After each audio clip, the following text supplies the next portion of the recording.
was really enjoying my career, and my husband and I knew we wanted to start a family, and so we started along that path, and lo and behold, I became pregnant with twins, and didn't fully understand what that would entail in my life. And our twins were born a few weeks early, and they were very small. They were healthy, but very small. And I quickly realized that my going back to work, which had been my plan, needed to really be examined. And so my husband and I decided that it was best for me to stay at home for a while while our twins were young and so small. And we both kind of joke that we don't really remember the first 2 years of their lives. It was exhausting, but very, very rewarding too. So stayed home with them.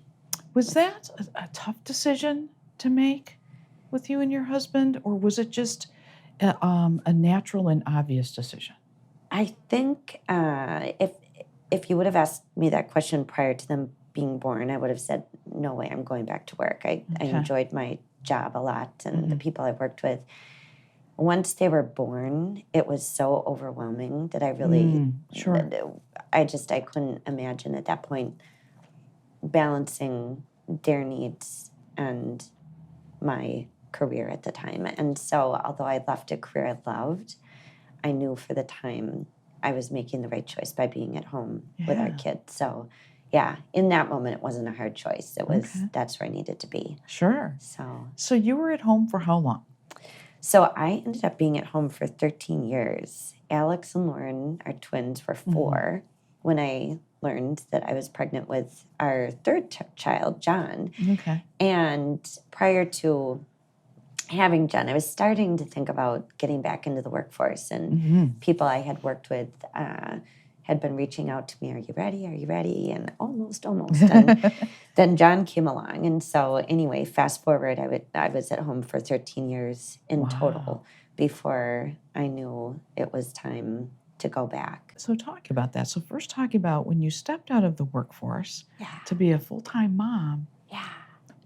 Did you miss anything about the workforce? Did you miss things about work? I did. I'm a huge extrovert, and I miss people. I really missed the collegiality, the friends I had made, just the work I was doing. I loved, and so it was an adjustment for sure. It was, it was a privilege to be at home with my kids, and I knew that, and I loved it, and I missed my work life and my career. So it was definitely a mixed bag of emotions that I went through. And so I definitely immersed myself into the community and getting involved with different things with my kids and also myself, different volunteer roles and that sort of thing. What was starting to stir that said, maybe it's time to go back?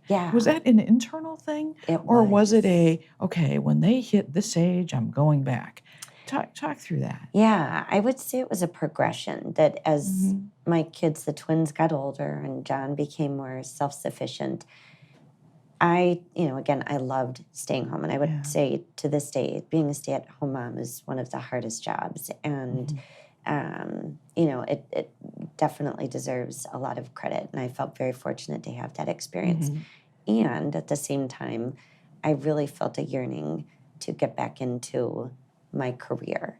And so while I was loving the time I had with my kids at home, I also, I volunteered a lot and loved that. But I had kind of run the course of volunteerism with the church. It ran its course. So you had to put some things in place. Yes. So that's part of this also. It's not only the thinking through, am I ready, but what's going to be necessary to make that transition, right? Absolutely.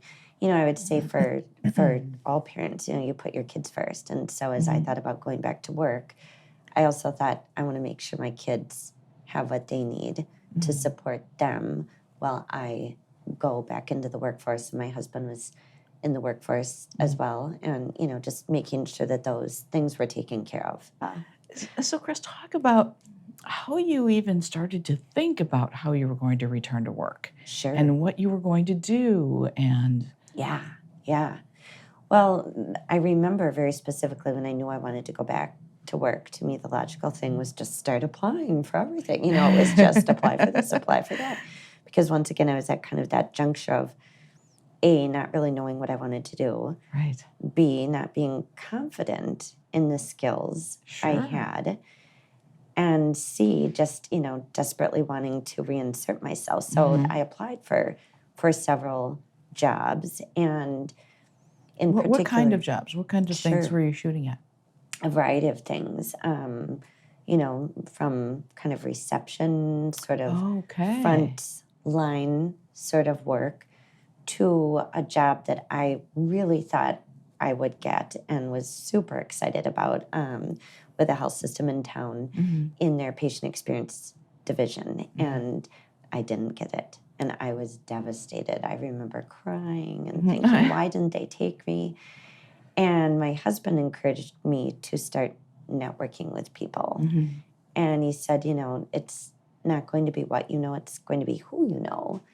And I remember very specifically networking with a woman who told me that she had come to a juncture in her career where she wanted to make a move from doing what she had done and had been educated around to doing something different. And she had met with a career coach. And she encouraged me that I may be a good candidate for doing that. And I ran home and I called you.